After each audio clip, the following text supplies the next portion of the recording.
सबसे बेकार आदमी सामने आए और ये समझा जाए कि ये बीजेपी को हरा सकता है, तो आज हिंदुस्तान और यूपी का मुसलमान उसे ही वोटिंग कर देगा। राजभर कौन सा दूध का धुला हुआ है, बहुत बड़ा घोटालेबाज है वो। सर ओपी राजभर ने लगातार अखिलेश जी को घेरा है कि मुसलमानों को सिर्फ कैश किया, क्या कहना चाहते हैं? वो भी राजभर जी जो है वो सत्ता के भूखे हैं। बीजेपी तो सिर्फ फर्जी एनकाउंटर कराती है, महंगाई कोई कमी नहीं है किसी तरह की। पूरे भारत के अंदर ये था कि 400 पार और 80 में 80, इनका किला ध्वस्त हो चुका है भाजपा वालों का। हम लोग उत्तर प्रदेश के जनपद संभल में है। दरअसल आपको बता दें कि जिस तरह से अभी ओपी राजभर रामपुर आए थे और जिस तरह से उन्होंने बयान दिया है, लगातार चर्चाओं का विषय बना है। सीधी तौर पर अखिलेश यादव को घेरने की कोशिश की है। आज उसी तरह से एक पंचायत, जो कि मैं यहाँ पर मेरे साथ संभल के वासी हैं, इसमें मेरे साथ कुछ समाज सेवी हैं, कुछ राजनीतिक पार्टी के लोग जुड़े हैं। उसी आज चाहते हैं कि किस तरह से ओपी राजभर ने क्योंकि ये गढ़, मैं आपको बताता चलूं, संभल क्योंकि समाजवादी का गढ़ है और ये गढ़ कहलाता है। यहाँ से जो अखिलेश यादव के पिता मुलायम सिंह यादव, रामगोपाल यादव, डीपी यादव, इसके अलावा कई बार संभल के डॉक्टर शफीकुर रहमान बर्क ने हुकूमत की है। लेकिन समाजवादी का कहलाने वाले इस गढ़ में हम उन लोगों से पूछे जाते हैं कि ओपी राजभर ने जो सवाल जो अखिलेश यादव के लिए छोड़े हैं, कहाँ तक सही है और कहाँ तक वो यकीन करते हैं। आइए पूछते हैं कि किस तरह से अखिलेश यादव के ओपी राजभर का। सर ओपी राजभर ने लगातार अखिलेश जी को घेरा है कि मुसलमानों को सिर्फ कैश किया, क्या कहना चाहते हैं? वो भी राजभर जी जो है वो सत्ता के भूखे हैं। पहले समाजवादी पार्टी में थे, अब बीजेपी में है। कल बीजेपी की सरकार गिर जाएगी तो फिर समाजवादी पार्टी में भागेंगे। समाजवादी पार्टी हिंदुस्तान के अंदर तीसरे नंबर की पार्टी है और उसने साबित किया है 37 सांसद जीतकर। पूरे भारत के अंदर ये था कि 400 पार और 80 में 80, इनका किला ध्वस्त हो चुका है भाजपा वालों का और इनके जुल्म का, पाप का घड़ा भर चुका है। ये दिमाग से खारिज पागलपन के ये बयान दे रहे हैं और वो दिन दूर नहीं है। आज तक आजम खान जेल में है, कोई पैरवी नहीं की समाजवादी ने, सीधे आरोप लगाया। समाजवादी ने आदम खान के लिए बहुत पैरवी की है और आदम खान ने भी समाजवादी नेताओं के लिए उन्होंने उनका बहुत ध्यान रखा है, उनके लिए सब कुछ किया है। और आदम खान जैसा विकास मैं समझता हूँ पूरे हिंदुस्तान में किसी नेता ने नहीं किया। और उनकी भी रिहाई बहुत जल्द, वो जेल से रिहा होंगे। और ये बीजेपी ने लॉलीपॉप दे रखा है इन्हें कि घूमे जाओ अपने गाड़ियों में लाल बत्ती लगा के, अपने घूमे जाओ, काम कुछ नहीं है, कागजों पे सब कुछ है, ऑन स्पॉट जमीन के ऊपर। सर क्या कहना चाहते हैं, जिस तरह से आजम खान जेल में है, सीधी ओपी राजभर रामपुर में जाकर उन पर वार किया, अखिलेश यादव पर कोई सहयोग नहीं किया? कोई भी व्यक्ति पहले अपने परिवार को सुधारता है, परिवार के बाद में ही वो किसी दूसरे परिवार की तरफ जा सकता है। जब ओपी राजभर समाजवादी में थे तो उन्होंने अपनी समाजवादी पार्टी में रहते हुए समाजवादी को क्यों नहीं सही किया? अब वो बीजेपी में चले गए हैं, उनका काम भी वही है जो बीजेपी कर रही है। बीजेपी भी जातिवाद की और धर्म की राजनीति करती है, राजभर भी जातिवाद और धर्म की राजनीति पर उतर आए हैं, उन पर बीजेपी का रंग चढ़ गया। दरअसल ये देश हिंदू, मुस्लिम, सिख, ईसाई सभी का देश है और यहाँ धर्म के नहीं बल्कि उन्नति की बात करनी चाहिए। कहाँ तक मानते हैं कि आज जो समाजवादी की वजह से अखिलेश को जो आरोप है कि अखिलेश का साथ नहीं दिया और उसकी वजह से जेल में है? कोई जो भी जिसे भी देश की फिक्र होगी वो किसी भी दल में चला जाए, वो देश की बात करेगा। और जिसे देश की फिक्र नहीं होगी वो किसी भी दल में चला जाए, अगर सेकुलर है, अगर कांग्रेसी है, सपा है, तो ये धर्म की बात नहीं करती। लेकिन आज वो बीजेपी के साथ चले गए हैं। बीजेपी का आधार ही धर्म है, अगर वो धर्म को छोड़ दें तो बीजेपी खत्म हो जाएगी। अच्छा, सीधी तौर पर ओपी राजभर एक सवाल कर रहे हैं कि यूनिवर्सिटी बनी है, क्या मदरसे को सहयोग किया? कितनी नौकरियां मुसलमानों को दी समाजवादी ने? देखिए, अगर यूनिवर्सिटी की बात करें तो आजम खान ने वो काम किया है जिसे आने वाली सदियां याद रखेंगी। उन्होंने एक बहुत बड़ी यूनिवर्सिटी कौम को दी है, देश को दी है। उसमें जरूरी नहीं है कि मुस्लिम ही पढ़ेंगे, उसमें हिंदू, मुस्लिम, सिख, ईसाई सभी पढ़ेंगे। सर क्या कहना चाहते हैं कि कितना कैश समाजवादी पार्टी ने किया है? ओपी राजभर का सवाल है, क्या मानते हैं? जो राजभर जी ने कहा है वो हद तक कुछ ठीक कहा है, क्योंकि जब किसी यादव को कुछ सरकार करती है, खिलाफ इनकाउंटर करती है, तो ये धुन मचाते हैं। अखिलेश यादव भी, पूरे यादव जितने भी ये पार्टी के हैं, धुन मचाते हैं। एक आजम खान इतने दिनों से बंद हैं, उनके लिए बोले हो तो बता दे, लोकसभा में, विधानसभा में, कहीं भी सड़कों पे आए हो तो बता दे हमें। तो ये राजभर जी का बयान सही है जहाँ तक मेरा वो है कि बिल्कुल कितनी नौकरियां मिली आपको जो समाजवादी पार्टी में जो बता रहे हैं? क्या क्या करा आज तक? सिर्फ लॉलीपॉप दिया है अखिलेश जी ने? हाँ लॉलीपॉप दिया है, कुछ नहीं किया। क्या मानते हैं अब आगे? आगे भाजपा ही आएगी। क्या आजम खान का साथ क्यों नहीं दिया? आजम खान का साथ क्यों नहीं दिया, ये तो समाजवादी वाले ही बता सकते हैं, हम कैसे क्या कहना है सर कि लगातार ओपी राजभर ने अखिलेश यादव को घेरा है कि आज तक जो है कुछ साथ नहीं दिया? ओपी राजभर की लगभग 90% बातें सही। आजम खां जब बंद हुए तो उसके बाद कोई एजिटेशन, कोई धरना, कोई प्रदर्शन, कोई जेल भरो आंदोलन, समाजवादी के एक भी कार्यकर्ता से लेकर अध्यक्ष तक किसी ने यह नहीं कहा कि आजम खां क्यों बंद हो रहे हैं, ना कोई पैरवी की। और जहां तक यूनिवर्सिटी का सवाल है, यूनिवर्सिटी जब बनवाई आजम खान ने तो वो बड़ी हुज्जतों के साथ, बड़ी हुज्जत करनी पड़ी समाजवादी से जो यूनिवर्सिटी बनी। और आज वही यूनिवर्सिटी उनका जख्म है। वो जो जबरदस्ती सापा से कहकर बनवाई ना, आज उसी का बदला सापा ले रही है। और वो जेल ये भी में। कह रहे हैं कि सिर्फ मुसलमानों को कैश किया गया, अखिलेश यादव अभी तक मुलायम सिंह यादव जी ने जब बीजेपी के प्रधानमंत्री शपथ ले रहे थे तो सब लोग लाउड स्पीकर में खुलेआम बात कर रहे थे, लेकिन माननीय मुलायम सिंह जी यादव ने मोदी जी के कान में बात कही थी और शायद ये कहा था कि तुम आजम खां को गिरफ्तार करोगे, जेल में डालोगे तो समाजवादी का बच्चा भी कुछ नहीं बोलेगा। क्या कहना है सर, ये जो आरोप लग रहा है सीधी तौर पर आजम खां को साथ नहीं दिया, ओपी राजभर सीधा वार कर रहे हैं? मैं ओपी राजभर जी की बातों से सहमत हूँ। आजम खान साहब की यही गलती थी कि उन्होंने अपनी कौम के लिए या दबे हुए तबके के लिए एक यूनिवर्सिटी बनाई ताकि गरीब बच्चे ही पढ़ लें। अखिलेश साहब को यह हजम नहीं हुआ। अखिलेश साहब यही चाहते हैं कि मुस्लिम कौम पिछड़ी भी रहे और इनको रिक्शे बांटो, उनसे रिक्शे चलवाओ। आज जो है समाजवादी की यही नीति, और आज से नहीं पहले से। यहाँ से मुलायम सिंह यादव जी जो समाजवादी के मुखिया रहे हैं, संभल को अपना घर बताते थे और ये कहते थे कि मैं इसको एक आदर्श नगर बनाऊंगा। आप देख लीजिए संभल के अंदर क्या है, एक रोडवेज भी नहीं है।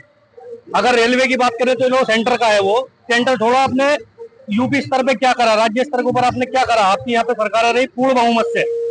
हमारे यहाँ के संभल के नेता ऐसे हैं जो अखिलेश साहब के सामने बोल नहीं सकते और अखिलेश साहब को यही पसंद है, सिर्फ उन्हीं को तरक्की मिलेगी जो उनके सामने नहीं बोलेंगे। सीधे तौर पर ओपी राजभर ने कहा है कि गूंगे बहरे इस तरह के अखिलेश जी को चाहिए। नहीं, मैं ओपी राजभर की बात को कह रहा हूँ। कह रहे हैं कि मुसलमानों को आज तक उन्होंने कुछ नहीं दिया। मुसलमानों को एक मदरसे थे, उनमें जो टीचर रखे गए थे उनको तनख्वाह दी जाती थी और मुसलमान ही उस समय टीचर थे, जो कि आज बीजेपी सरकार ने उन्हें बंद कर दिया है। एक बात ये, और दूसरी बात यह है कि मुसलमानों के जो उस समय जो कब्रिस्तान थे, कब्रिस्तानों की बाउंड्री दी थी और ये बीजेपी वाले जो खिलाफ थे। ये राजभर जो बात कह रहे हैं वो गलत कह रहे हैं। मुसलमानों के लिए समाजवादी ने बहुत कुछ करा। यही मेरा क्या कहना है सर, अखिलेश यादव को जिसे वार किया गया है? राजभर ने बेहतर किया, पार किया, सही किया है। हमारे यहाँ संभल में क्या, पूरी यूपी में ऐसा कुछ नहीं किया। बीजेपी लाइट दे रही है खुल के। यहाँ ट्यूबवेल बंद थे, हमारा खुद का ट्यूबवेल भी बंद था, खेती नहीं हुई थी, ट्यूबवेल लगवाए। चोरी ही चोरी बंद कराई। बीजेपी बहुत कुछ कर रही है। चोरी आए दिन, लूट डकैती, दूज मारका जो भी करती है बीजेपी ने बहुत अच्छा किया है। बहुत अच्छी सरकार चल रही है, लेकिन मुसलमान भी जुड़ जाएंगे इसके साथ तो अच्छा ही होगा, बेहतर होगा। तो इस टाइम का कहना है कि आज तक सिर्फ समाजवादी पार्टी है जो और पार्टी मुसलमानों को टारगेट बनाती है, उनके साथ सिर्फ एक खिलौने की तरह यूज किया। कौन कह रहे हैं इस बात को? ओपी राजभर। ओपी राजभर सही कह रहे हैं, खिलौनों के साथ ही वो करा है। अगर मुसलमान इससे बीजेपी से जुड़ जाए, कम जुड़ा हुआ है लेकिन जुड़ जाए तो अच्छा ही होगा हमारे लिए। अब ये बात क्या कहना है सर, जिसे ओपी राजभर वार कर रहे हैं? ओपी राजभर कुछ हद तक वैसे सही कह रहे हैं, लेकिन पूरी तरीके से मैं इस चीज से सहमत भी नहीं हूँ कि ऐसा भी नहीं है कि समाजवादी में कुछ ना किया हो। और बीजेपी तो सिर्फ फर्जी एनकाउंटर कराती है, महंगाई कोई कमी नहीं है, किसी तरह की किसी चीज पे कोई लगाम नहीं है। और अभी भी सैकड़ों रेप हो रहे हैं, सैकड़ों घटनाएं हो रही हैं। बताओ सरकार क्या कर रही है इस पर? कोई किसी तरह का कदम उठा रही है? कोई कानून बना रही है इस चीज पे? कुछ नहीं कर रही सरकार। जहां भी देखिए रेप कर दिया, मर्डर कर दिया, तमाम घटनाएं देखने को मिल रही हैं।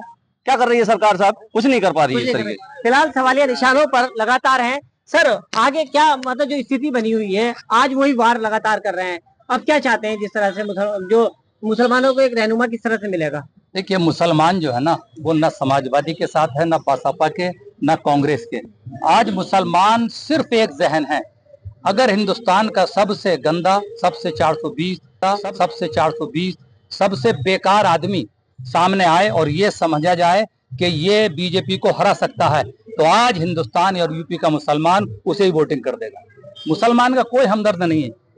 आज किसी और पार्टी को ये लगता है मुसलमान को कि ये बीजेपी को हरा देगी, तो सापा में एक भी मुसलमान नजर नहीं आएगा, सब उसको चले जाएंगे। मुसलमान किसी दल के साथ नहीं। क्या कह रहे हैं सर? देखिए ओपी राजभर कह रहे ओपी हैं। राजभर जी को मैं एक मैसेज आपके चैनल के द्वारा देना चाहूंगा कि ओपी राजभर वोटों का ध्रुवीकरण बंद करें। वो बीजेपी में है, वो बीजेपी की सफाई करें। बीजेपी जो लोगों के घर तोड़ रही है, जो लोगों को बेघर कर रही है, बीजेपी जो मॉब लिंचिंग ला करके देश को तोड़ने का काम कर रही है, बीजेपी जो महिला सुरक्षा की बात करती थी, आज महिलाएं सड़कों पर हैं, उन्हें रेप किया जा रहा है, उन्हें सड़कों पर नंगा घुमाया जा रहा है, और मोदी जी चुप हैं। आज खुलेआम राहुल गांधी जैसे विपक्ष के बड़े नेता पर मतलब उन्हें अपशब्द कहे जा रहे हैं, उन्हें जान से मारने की धमकी दी जा रही है, और मोदी चुप है। इन सब पर मोदी जी की सहमति है। आखिर ये कौन से मॉडल का देश बनाना चाहते हैं? मैं ओपी राजभर जी को आपके चैनल के माध्यम से कहना चाहूंगा कि वो अब बीजेपी में पहुंच चुके हैं, अब वो जाकर के बीजेपी की सफाई करें और बीजेपी के अंदर जो कमियां हैं उन्हें खत्म करें। क्या कह रहे देश आगे बढ़े। क्या कह रहा है सर? देखिए, जितना इस बड़ा सरकार काम- में गुंडागर्दी बिल्कुल खत्म हो गई है, और इस सरकार में अगर कोई 10 लाख या 20 लाख रुपए लेके भी अपने बैंक में जाते हैं, चौराहे पे सीना तान के खड़ा के लो देखो कि मैं जा रहा हूँ मैं, समझे? तो कोई भी ऐसे गुंडागर्दी खत्म करी भाजपा ने, और विकास किया है देश का।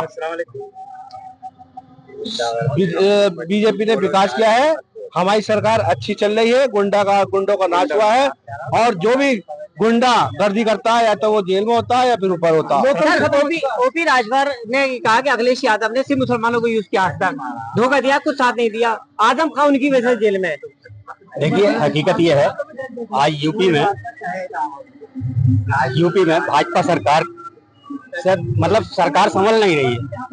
हर तरफ अराजकता है, और पुलिस जो है वो दूल्हे पे लगी हुई है, और हर जगह मतलब कोई विभाग ऐसा नहीं छोड़ा है जिसमें घूस न ली हो। हजारों तरह के घोटाले इन लोगों के हैं। यहाँ तक मानते हैं ओपी राजभर की बात को कि अखिलेश ने राजभर भी तो इन्हीं में का है। राजभर कौन सा दूध का धुला हुआ है? बहुत बड़ा घोटालेबाज है वो। राजभर की भी एक बात हो तो बताइए आप, सैकड़ों बातें हैं। फिलहाल इस तरह से राजभर की बात से कहाँ तक सहमत हैं जो अखिलेश पर वार किया है? भाई राजभर जी इतने बड़े नेता हैं, पूरा पूर्वांचल झाड़ू लग गई, अपने बेटे को नहीं जिता पाए, कोई सीट नहीं जिता पाए, अकेले रह गए। वो क्या नेतागिरी करेंगे? सिवाय मैंने पहले भी कहा, अब हमारे भाई शान अली कह रहे थे गुंडागर्दी नहीं है, माँ बाप के साथ लड़की जा रही, करी को बटर हुआ है। आप 10 लाख कह रहे हो, 2000 पता चल जाए तो मार देगा। गुंडागर्दी कम हुई है और बढ़ी है। क्या कहना है सर? कौन सा हिंदुस्तान चाहते हैं मोदी? मेरा तो ये कहना है कि आजम खान साहब को लेके बात चल रही है, तो उन्हीं को लेके बात हो। जो गलती आजम खान साहब ने करी है, मैं ये कहना चाहता हूँ कि जितने भी मुस्लिम लीडर हैं, वो चाहे किसी भी पार्टी से हो, वो सारे लोग ये गलती करें, यूनिवर्सिटियां बनाने की, और पार्टी के अंदर, किसी भी पार्टी के अंदर अपनी बात साफ से रखने की, जम के रखने की, चाहे उसके लिए जेल जाना पड़े या शहादत देनी पड़े। आपने देखा होगा हमारे उलमा किराम ने दिल्ली से लेकर लुधियाना तक कितनी शहादतें दी हैं, ये पूरा हिंदुस्तान जानता है, ये पूरी इतिहास बता देगा आपको। सिर्फ मैं यही कहूंगा कि यहाँ पर जो भी सियासी लोग हैं, वो एक ही बात कहें कि जो आजम खान साहब ने मुसलमानों के लिए पहल की थी, वो सारे लोग ये पहल करें, और उसके लिए चाहे जेल जाना पड़े या कुछ भी करना पड़े, उसके लिए सबसे पहले इंशाल्लाह मैं तैयार हूँ। फिलहाल मेरे साथ अभी लोग समाज के लोग जुड़े थे, अभी कुछ कहना चाहते हैं। सर, क्या कहना चाहते हैं? मैं ये कहना चाहूंगा कि ये जो राजभर की ने कहा है उसमें कोई शक नहीं है, क्योंकि समाजवादी और बीजेपी, मुझे लगता है एक ही सिक्के के दो पहलू हैं। पिछले 6 साल बीजेपी की सरकार चल रही है, पूरी यूपी में मुसलमान दलित की बेटी के साथ बलात्कार हुआ, उन पे गैंगस्टर लगी, उन पे एनएसए लगी, उनके कत्लेआम हुआ, लेकिन 7 साल के अंदर पूरी यूपी में एक भी समाजवादी के यादव के साथ ना तो कत्लेआम हुआ, न गैंगस्टर लगी, न उन पे कोई मुकदमा हुआ, न उनकी बेटी के साथ बलात्कार हुआ। तो इससे लगता है कि सपा और बीजेपी ये जो सपा और बीजेपी मिली हुई है और ये मिल के काम कर रहा है। फिलहाल मेरे साथ जिस तरह से संभल के कुछ राजनीतिक और सोशल वर्कर थे, सीधी तौर पर जिस तरह से ओपी राजभर ने जो बयान दिया है, उसके बाद अखिलेश यादव व्यवहार क्या है, कुछ लोगों की सहमति बनी है कि हाँ, मुसलमानों को हक नहीं मिला, लगातार वो जंग लड़ते हैं और लगातार उन्होंने कोशिश की है। अब देखना ये कि आने वाले वक्त में चाहे वो भाजपा, सपा या दूसरी पार्टियां आए, किस तरह से मुसलमानों को हक लेती है और किस तरह को उनको कैश करती हैं, ये तो आने वाला वक्त ही बताएगा। लेकिन फिलहाल समाजवादी के इस गढ़ में ओपी राजभर की कुछ सहमति बनती है, कुछ लोग नजारा देते हैं, लेकिन अब आने वाले वक्त में किस तरह से फिर समाजवादी का यहाँ परचम लहराता है या और किस तरह से पार्टियां आगे आती हैं, वीडियो जर्नलिस्ट भूपेंद्र के साथ न्यूज़ 1 इंडिया।